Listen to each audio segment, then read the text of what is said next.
السلام عليكم ورحمة الله وبركاته.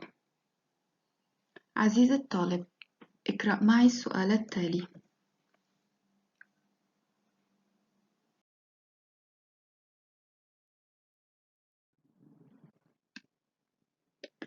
قطع البيت التالي واذكر بحره ورويه وقافيته. وصن ضحكة الأطفال يا رب إنها إذا غردت في ظامئ الرمل أعشبا.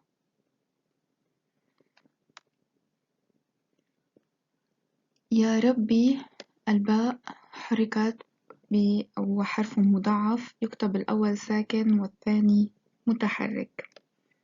إنها، إن مضاعف العين، النون مضاعف حرف النون، إذا يكتب الأول ساكن والثاني متحرك.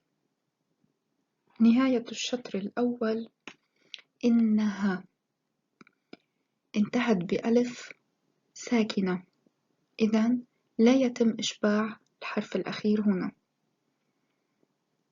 إذا غردت في ظامئ الرمل أعشب. غردت الراء حركت بالشدة والفتحة، إذا يكتب الحرف الأول ساكن والثاني متحرك بالفتح. الرمل أيضا حرف الراء مضاعف، يكتب الحرف الأول منه ساكن والثاني متحرك.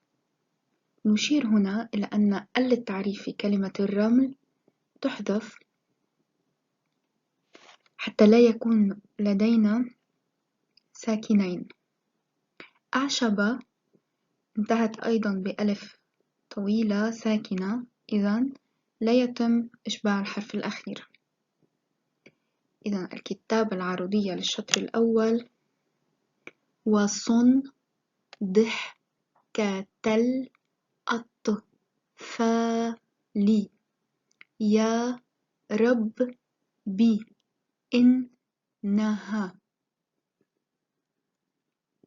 وصن ضح فعول كتل أطفال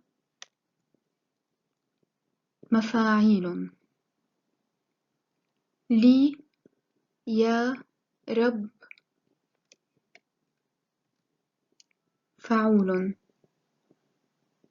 بإنها مفاعل. مفاعل هي جوازات مفاعيل، إذا هي من جوازات مفاعيل. الشطر الثاني: إذا غردت في ضامئر رمل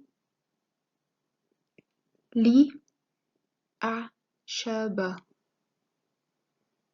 إذا فعول رادت في ضا مفاعيل مئر رم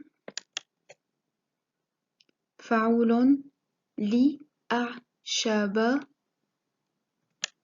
مفاعل. الضرب مفاعل هي أيضا من جوازات مفاعيل. نظم هذا البيت على وزن بحر الطويل التام. الروي هنا وحرف الباء المفتوحة. الروي هو الحرف الأخير الذي يلفظ في البيت الشعري. أعشب الباء. القافية هي آخر ساكنين قبلهما حرف متحرك. آخر ساكنين قبلهما حرف متحرك هنا هي أعشب. متحرك ساكن متحرك متحرك ساكن. إذن هذا البيت على وزن بحر الطويل.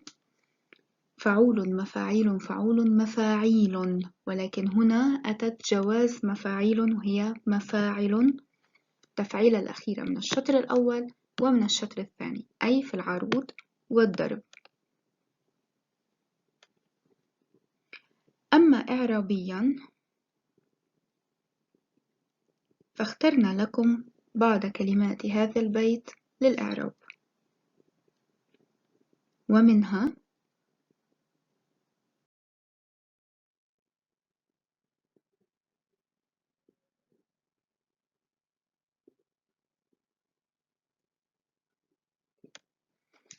وصن ضحكة الأطفال يا ربي إنها إذا غردت في ظامئ الرمل أعشبا. صن فعل أمر للدعاء مبني على السكون الظاهرة في آخره. فاعل ضمير مستتر فيه وجوبا تقديره أنت. أنت صن.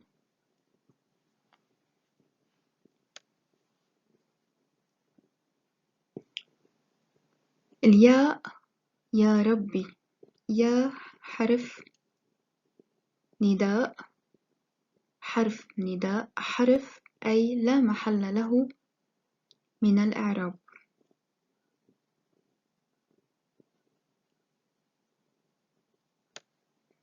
ربي منادى مضاف مبني على الفتحة المقدرة على ما قبل ياء المتكلم المحذوفة، منع ظهورها اشتغال المحل بالحركة المناسبة. كانت يجب أن تكتب ربي مع ياء المتكلم، ولكن حذفت ومنع ظهورها اشتغال المحل بالحركة المناسبة. وربي مضاف والياء المحذوفة ضمير متصل مبني في محل جر بالإضافة.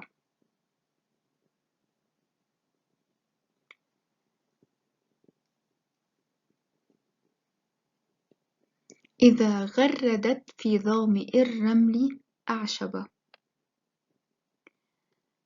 في ظامئ جار ومجرور. الرمل ظامئ هي مضاف، الرمل مضاف إليه مجرور بالكسرة الظاهرة في آخره. أعشب فعل ماض مبني على الفتحة الظاهرة في آخره، والفاعل ضمير مستتر فيه جوازا تقديره هو، أما الألف فهي للإطلاق. هذه بعض الكلمات من البيت الشعري أعربناها. والسلام عليكم ورحمة الله وبركاته.